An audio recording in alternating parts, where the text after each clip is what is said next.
안녕하세요, 여러분. 오늘은 미국의 금리 동결과 앞으로의 자산 시장 전망에 대해 이야기해 보겠습니다. 최근 미국이 계속 낮추던 금리를 동결했는데요. 1. 왜 갑자기 금리 인하를 멈췄을까요? 2. 앞으로 금리는 어떤 방향으로 움직일까요? 3. 이런 상황에서 우리가 준비해야 할 투자 전략은 무엇일까요? 오늘 영상에서는 이 세 가지 핵심 주제를 분석해 보겠습니다. 1. 미국이 금리를 동결한 이유. 지난해 9월부터 미국은 인플레이션이 어느 정도 안정되었다고 판단해 급하게 금리를 내리기 시작했습니다. 그 이유는 크게 두 가지였습니다. 1. 물가가 하락하면서 경제가 안정화되는 신호. 2. 실업률 증가 우려로 인해 경기 부양 필요성 대두. 그렇게 두 차례 금리를 인하했지만 이번 1월에는 금리를 더 이상 내리지 않고 동결을 선언했습니다. 이유는 무엇일까요? 현재 미국의 물가가 3%에서 멈춰 있으며 더 이상 내려가지 않음. 실업률 증가 우려가 반전되면서 경제가 다시 안정적인 흐름을 보이고 있음. 만약 금리를 더 낮춘다면 물가가 다시 상승할 가능성이 커지고 이 유동성이 넘쳐 하이퍼 인플레이션을 유발할 수 있습니다. 따라서 연준은 지금이 적정 금리 수준이라고 판단한 것입니다. 2. 역사적으로 본 금리 흐름과 시장 반응. 우리가 과거 금리 흐름을 보면 금리는 보통 천천히 인하하다가 어느 순간 급격한 충격과 함께 빠르게 낮아지는 패턴을 보였습니다. 이 과정에서 기준금리가 급격히 낮아지면 시장 참여가 폭발적으로 증가합니다. 1금리가 낮아지면 사람들은 대출을 받아 소비를 늘리고 자산을 사기 시작합니다. 이 유동성이 커지면서 주식, 부동산, 원자재 등 모든 자산이 상승하는 흐름이 만들어집니다. 그렇다면 이번에도 같은 패턴이 반복될까요?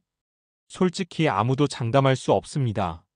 하지만 비슷한 흐름으로 갈 가능성은 충분히 있습니다. 다만 이번에는 중요한 변수가 하나 있습니다. 바로 물가입니다. 3. 이번 금리 사이클에서 물가가 중요한 이유. 아무리 경제적 충격이 온다고 해도 이번에는 과거처럼 금리를 0%까지 낮추지 못할 가능성이 높습니다. 그 이유는 바로 물가가 3%를 유지하고 있기 때문입니다. 만약 연준이 실수를 해서 제로금리 정책을 시행한다면 이 엄청난 유동성이 풀리면서 모든 자산 가격이 폭등하고 결국 하이퍼 인플레이션이 발생할 가능성이 커집니다.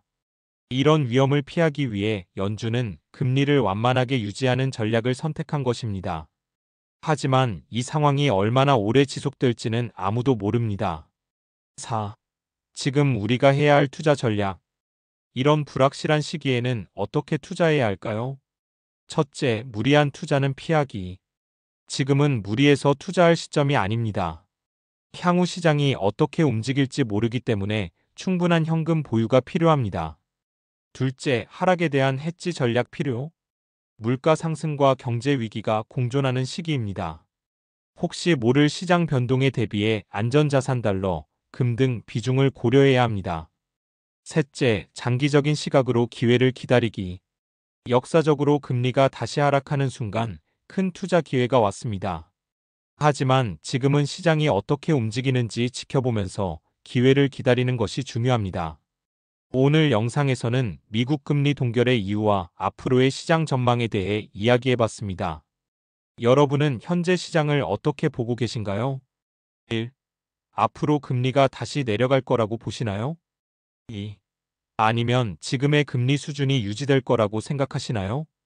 여러분의 생각을 댓글로 남겨주세요. 이 영상이 도움이 되셨다면 구독과 좋아요 부탁드리고 앞으로도 더 유익한 경제 투자 인사이트로 찾아뵙겠습니다. 감사합니다.